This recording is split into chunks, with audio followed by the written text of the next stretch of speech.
शरणं गच्छामि। सम्मानित साथियों, नमो बुद्धाय, जय भीम। आज के अंबेडकर संदेश में आपका हार्दिक स्वागत है। आज के अंबेडकर संदेश में बहुत ही सारगर्भित आज का अंबेडकर संदेश होगा, जिसमें हम बात करेंगे कि जब कभी नैतिक शास्त्र और अर्थशास्त्र में टकराव होगा तो विजय किसकी होती है। आज के अंबेडकर संदेश में इसी विषय को लेकर हम फोकस करने वाले हैं।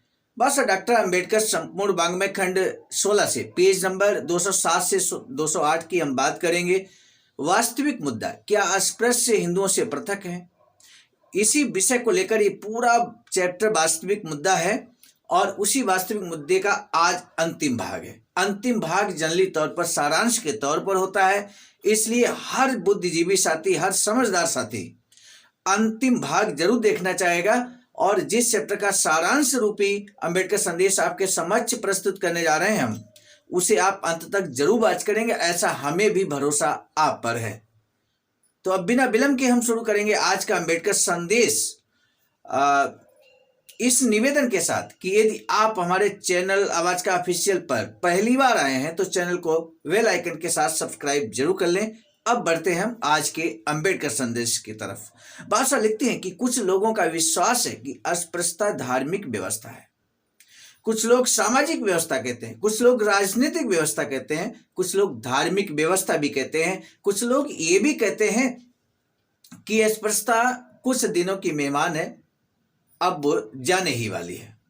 तो इस संबंध में ऑलरेडी हम कुछ इससे पहले की जो अंबेडकर संदेश हम आप तक पहुंचाए हैं, उन संदेशों में इस बात को बहुत विस्तार से चर्चा की गई है। आज ये धार्मिक व्यवस्था है या नहीं है, और धार्मिक व्यवस्था है तो उसमें क्या खामी है, इसको लेकर हम बात करेंगे। तो आइए चलते हैं, शुरू करते हैं। बादशाह लिखते हैं कि ये सच है, परंतु केवल ये मान लेना कि ये केवल धार्मिक व्यवस्था है भूल होगी। अस्पृश्यता धार्मिक व्यवस्था से कहीं बढ़कर है। अस्पृश्यता आर्थिक व्यवस्था भी है जो गुलामी से बदतर है। अनटचेबिलिटी गुलामी से बदतर है। कैसे? तब बाबा साहब कहते हैं गुलामी में किसी हद तक मालिक गुलाम के भरण पोषण की जिम्मेदारी लेता है। गुलामी में किसी हद तक मालिक गुलाम के भरण पोषण की जिम्मेदारी तो लेता है, उसे खाना कपड़े देता है, रहने के लिए घर देता है और उसे अच्छी हालत में रखता है। जिसे गुलाम का बाजारू मूल्य कम हो, अर्थात गुलाम ऐसे मालिक की गुलामी करने के लिए आसानी से मिल सके, परंतु अस्पृश्यता की व्यवस्था में हिंदू अस्पृश्यों के भरण पोषण अर्थात उनके खाने कपड़े की जिम्मेदारी नहीं लेता। एक गुलाम और अस्पृश्यता में कंपेयर करते हुए बाबा साहब क्या कहते हैं कि गुलामी से बदतर अस्पृश्यता है, इस बात को कहते हैं। एग्जाम्पल के थ्रू यहाँ पर समझाते हैं। बादशाह कहते हैं कि आर्थिक व्यवस्था ऐसी है कि जिससे अस्पृश्यों का बेरोक टोक शोषण होता है। अस्पृश्यता अमिट आर्थिक शोषण का साधन भी है। यही कारण है कि इसकी भर्त्सना निष्पक्ष प्रशासकीय मशीनरी भी नहीं करती है। जो इस पर प्रतिबंध लगाए, क्यों ऐसी सार्वजनिक विचार की कोई संस्था नहीं जिससे अपील की जा सके, क्योंकि धारणाएं ऐसी हैं कि वहां पर भी उन हिंदुओं के विचारक शोषक वर्ग से संबंधित है। जब शोषक वर्ग से हम अपनी अपील करेंगे तो वो हमारी बात नहीं सुनेगा। बादशाह कहते हैं जिसके फलस्वरूप भी ऐसे शोषण के पक्षधर होते हैं।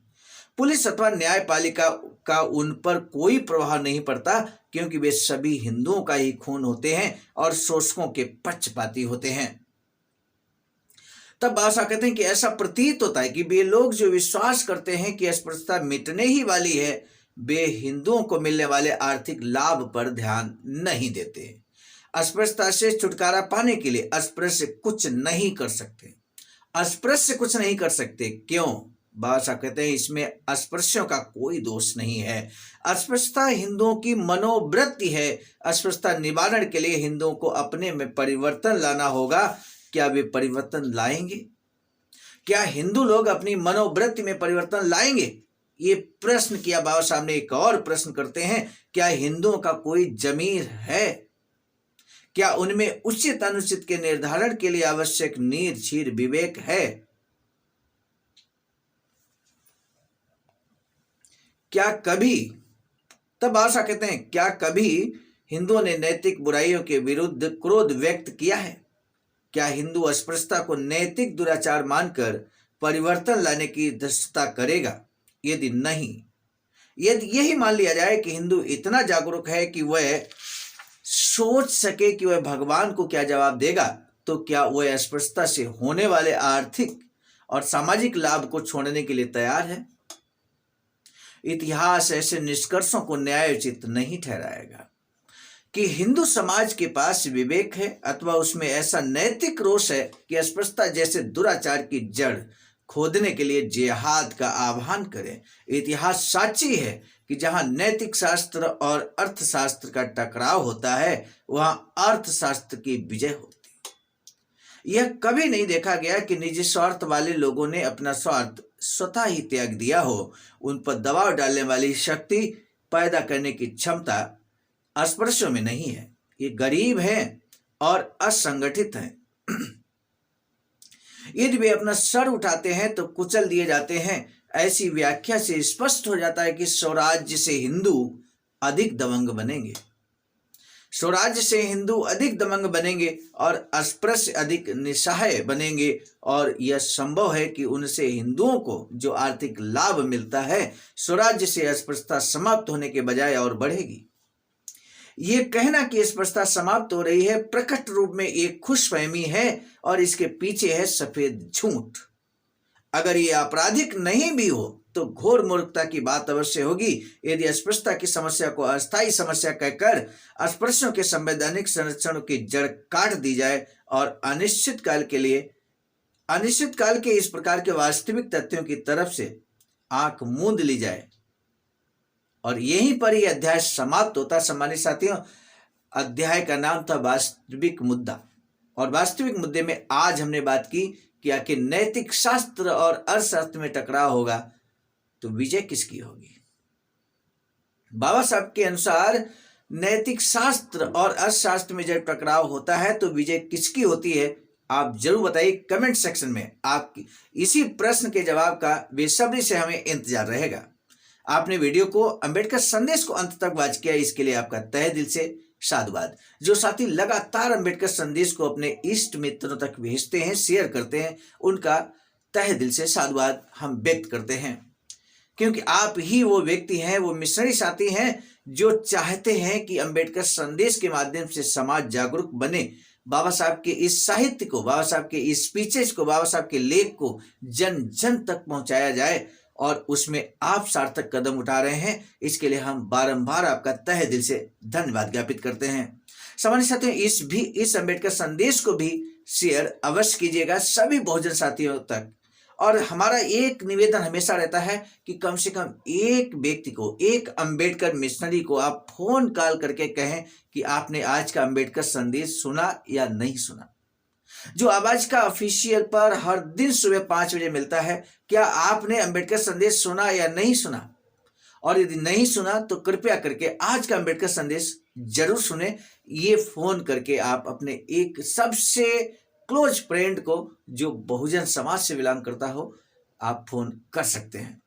मुझे पूरा भरोसा है आप ऐसा जरूर करेंगे। इसी के साथ अब दीजिए इजाजत, मिलेंगे नए डॉक्टर अंबेडकर संदेश में। आप सभी का सादर नमो बुद्धाय, जय भीम।